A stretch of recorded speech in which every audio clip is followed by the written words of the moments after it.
Okay, so I'm going really low tech today, okay? I'm on the eco-frail here. So I thought about, thank you for, I wish I could have brought Boris Johnson here today, our London's mayor, and also we know we're holding the Olympics next year, so all of you, please help me. Please send an email to Sebco and tell him to get Dow Chemicals out of the Olympics.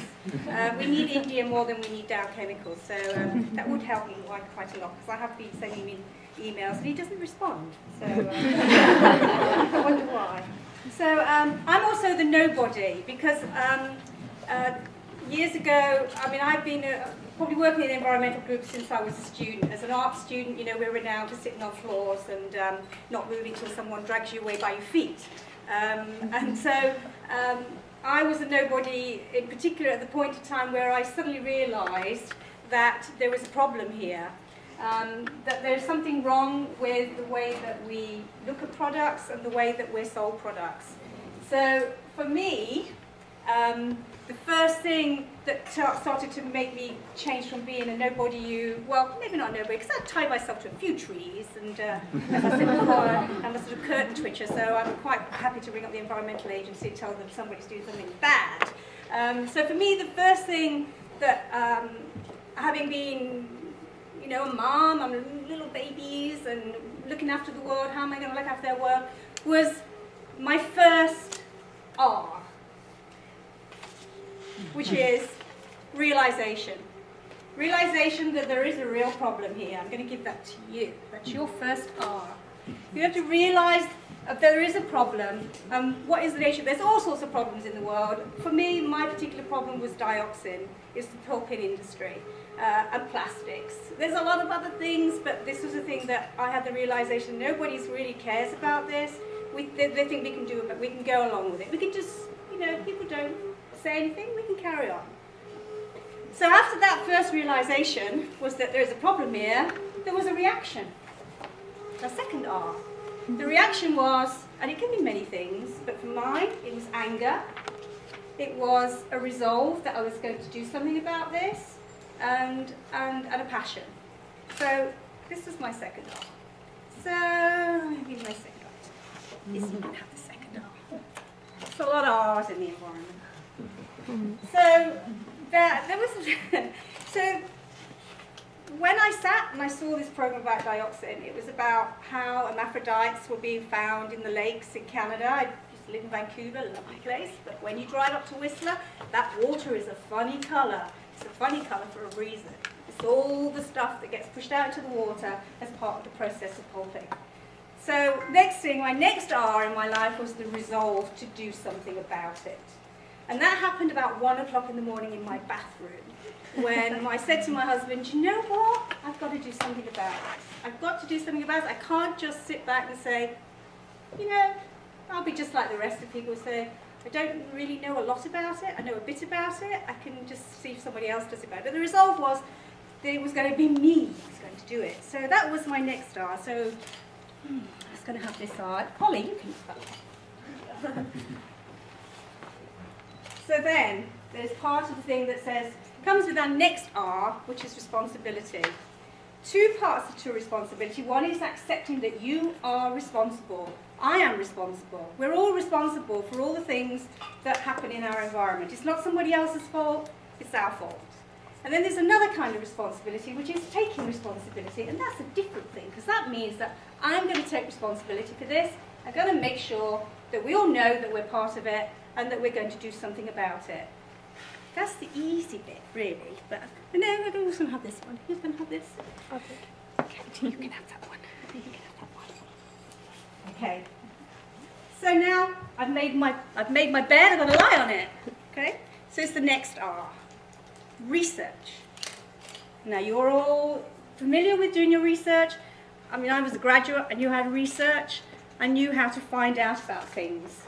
And if you don't know how to find about things, then you have to find out who knows how to find out about things. And this is what I did. I contacted people I knew. I'd lived in Sweden for a long time. I spoke fluent Swedish. I still do speak fluent Swedish. Not that many people do outside of Sweden.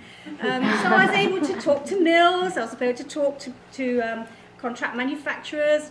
I actually was a member of Friends of the Earth in Sweden too.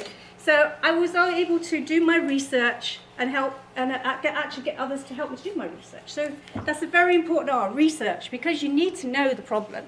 You need to know what you're dealing with. You need to know how to go about solving it. So part of that research was my next R. You're not a graphics major, would you? It's terrible. I was studying about I did say, I did boast that I could actually render in any typeface you chose, but yeah, so the next thing is reaching out. You've got to be able to reach out. You've got to get help, because there are times when you're sitting at home and you're thinking, well, I want to do this, but it all seems so huge. I mean, my years, I used to be a coordinator for Friends of the Earth in my student days and post-student days, and I had, we had a paper collection in 1976, and we had to convince the neighbourhood who'd never heard of the word recycled, let alone paper collection, that we were going to collect all their paper every other Friday. We just put it in a garage, and then the next day take it to a paper merchant, and then it would be recycled, and then the funds we took to Friends of the Earth, and it came back as pink toilet paper. The next problem was trying to get them to buy pink toilet paper. Some of them had outside toilets, and they would only put it in their outside toilet. So recycled papers come on. So reaching out, you need to be able to get to people who can help you. You can have my R. So there's another R. There are times, and there were times to me where I had a lot of misgivings. I had lawyers' letters coming through my letterbox because I was talking about things that the companies out there didn't want me to talk about. They didn't want me to talk about these issues. It raised nasty problems.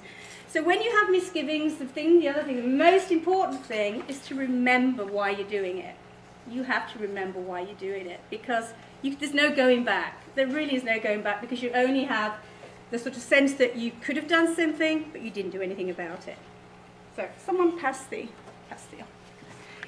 to someone who hasn't got an R. And you've all got R's.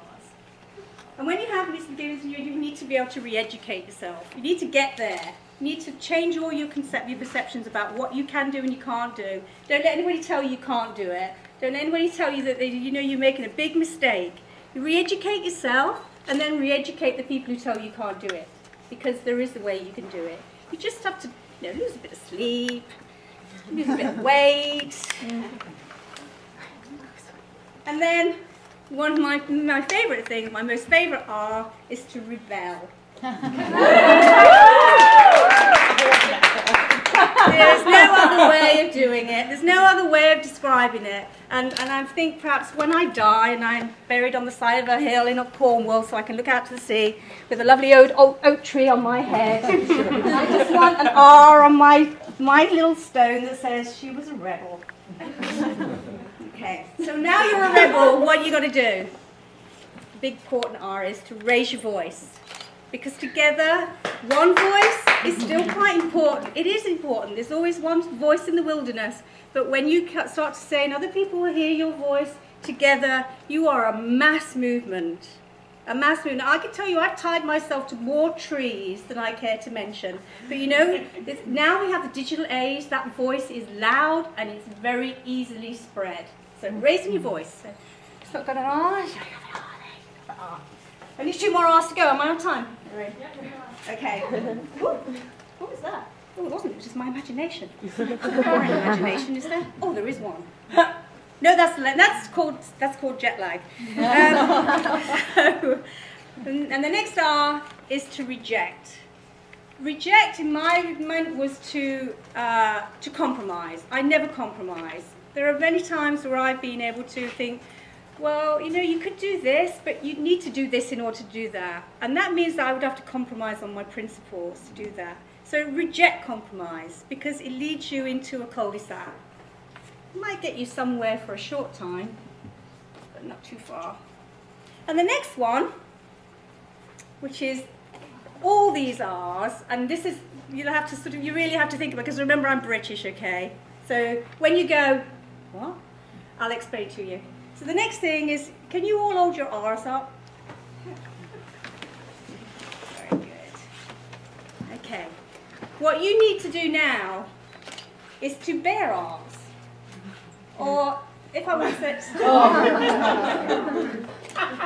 Is that too early? I didn't have to I didn't want to put that. You have to bear ours. You all have to go out together and raise your shields and say, this is who we are, this is what we do, and we're going to do it together. And really, really understand that this Green Challenge has brought you all together in this way to go out and bear your R's to the world. So please go out there and take the message out there, and remember each of those R's along the way should you stumble. Thank you very much.